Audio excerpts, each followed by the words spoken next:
అంటే వాస్తవంగా ఏదైతుందో ఈ పట్టభద్రుల నియోజకవర్గానికి సంబంధించిన ఎన్రోల్మెంట్ ప్రక్రియ మళ్ళీ 23 కలిసి 9 వరకు దాన్ని పొడిగించడం జరిగింది. The last date for enrolment is 9th November. ఇది జరిగిన తదుపరి ఏదైతే ఫైనల్ నోటిఫికేషన్ తదుపరి we make it election schedule and notification at later stage. 9th December last date. 23rd November నుండి 9th December వరకు ఉన్నది. లాస్ట్ టైం ఏదైతుందో అప్పుడు శాసనసభ ఎన్నికల తదుపరి ఇది ఇమీడియట్గా రావడం జరిగింది, పార్లమెంట్ ఎన్నికల కన్నా ముందు. అప్పుడు ఏదైతుందో మిత్రులు షబ్బీర్ అలీ గారు కానీ మిత్రులు అందరూ కూడా ఆ ఎన్నికల్లో నేను అభ్యర్థికి ఉంటే బాగుంటుంది అనేటువంటి ఒక అభిప్రాయాన్ని వ్యక్తం చేయటం, నాకున్నటువంటి ఒక ప్రజా సంబంధాలే కానీ out of my seniority with the party and with the people నేను ఐ ప్రిఫర్ టు కంటెస్ట్. అప్పుడు ఏదైతుందో కాంగ్రెస్ పార్టీ ప్రతిపక్షంలో ఉండడంతో ఇవాళ అధికారంలో ఉన్నటువంటి ఒక టీఆర్ఎస్ పార్టీకి ఒక ప్రత్యామ్నాయంగా ప్రజల పక్షాన పట్టభద్రుల పక్షాన నిలబడి పోరాటం చేసేటువంటి ఒక అభ్యర్థి శాసన మండలి సభ్యుడు కావాలనే ఒక భావనతోని ఒక ప్రశ్నించే గొంతుకగా నాకు అవకాశం కల్పించింది. ఆ అవకాశాన్ని for last 5 years in the council.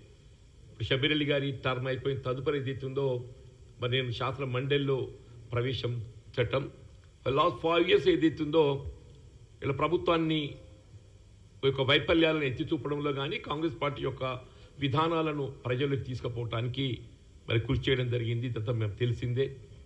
మొన్నటి ఎన్నికల్లో 23 ఎన్నికలు ఏదైతే కాంగ్రెస్ పార్టీ ప్రభుత్వం అధికారం రావటం ఈ కొలది సమయం అంటే almost only in this 10-11 months లోపల ఏదైతుందో ప్రభుత్వం చేపట్టినటువంటి పాజిటివ్ ప్రోగ్రామ్స్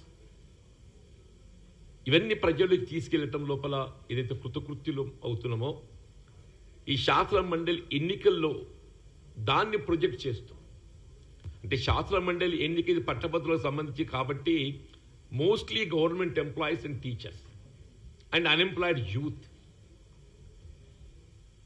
ఇందులో ఓటర్స్ ఇన్వాల్వ్ అయి ఉంటారు. కాబట్టి అంటే మనకి 10 మాసాల కాలంలో మన రాష్ట్రంలో కాంగ్రెస్ ప్రభుత్వం ఏర్పడటంతోనే రేవంత్ రెడ్డి గారు ముఖ్యమంత్రిగా బాధ్యతలు చేపట్టిన తదుపరి 53,000 అంటే it's about 50,000 to 60,000 employment is recruited.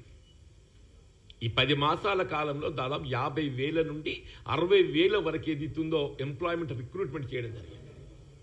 Never in the history. గతంలో ఏదైతుందో టీఆర్ఎస్ ప్రభుత్వం 10 సంవత్సరాల అధికారంలో ఉన్నా కానీ వాళ్ళ మొత్తం రిక్రూట్మెంట్ ఏదైతుందో ఈ 50,000-60,000కు దాటలేదు. కానీ కాంగ్రెస్ పార్టీ ఏదైతున్నదో only in this 10 months this government got recruited 50,000 to 60,000 employment అని చెప్పంటారు. అంటే నిరుద్యోగ యువతలకు హోప్ క్రియేట్ చేసింది. నిరుద్యోగ యువతలు ఏదైతుందో ఒక హోప్ క్రియేట్ చేసింది.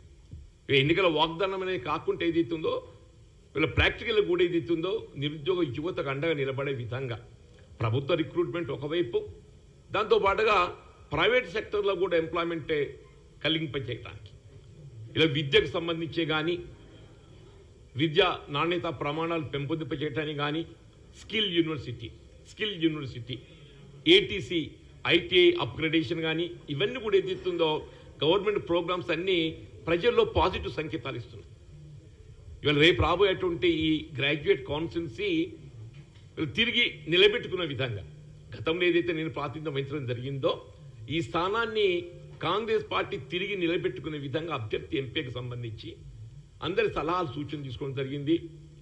వాళ్ళ అభ్యర్థి ఎంపిక అనేది కూడా ఏదైతుందో సాధ్యమైతే తొందరలో నేను couple of days or maximum in week ఇవాళ పిసిసి ప్రెసిడెంట్ గారు అందరూ అభిప్రాయాలు సేకరించి ఏఐసిసికి నివేదించి అభ్యర్థిత్వం కూడా మరి నిర్ణయం తీసుకుని ప్రకటన చేయడం జరుగుతుంది.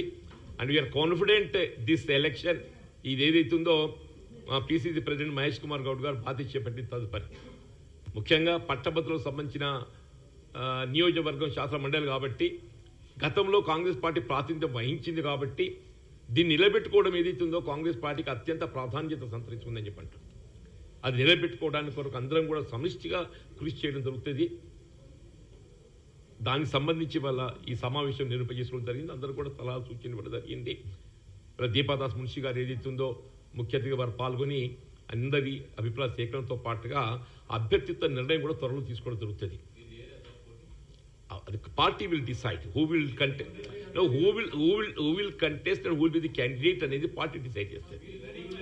ఐఎమ్ సారీ, నా సీట్ అనేది కాదమ్మా, నా సీట్ అయినా ఆనాడు పార్టీ నిర్ణయించింది. నా సీటు నేను నిర్ణయించుకోలేదు, నా సీటు పార్టీ నిర్ణయించింది. ఇవాళ కూడా ఎవరు అభ్యర్థి అనేది ఇదితో పార్టీ నిర్ణయిస్తుంది. కాంగ్రెస్ పార్టీకి ఒక సాంప్రదాయం ఉన్నది, ఎవరికి వారు అభ్యర్థులు ప్రకటించుకోవడం కాదు. ఎవరికి వారు అభ్యర్థులు ప్రకటించుకోవడం కాదు. కాంగ్రెస్ పార్టీకి ఒక సాంప్రదాయం ఉన్నది. ఆ సాంప్రదాయానికి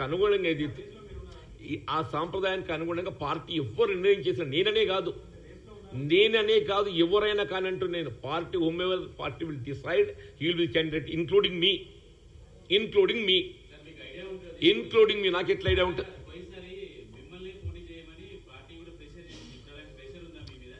పార్టీ ఈజ్ టేకింగ్ వ్యూస్, నాతో కూడా మాట్లాడి సంప్రదించింది. డెఫినెట్లీ పార్టీ ఏదైతుందో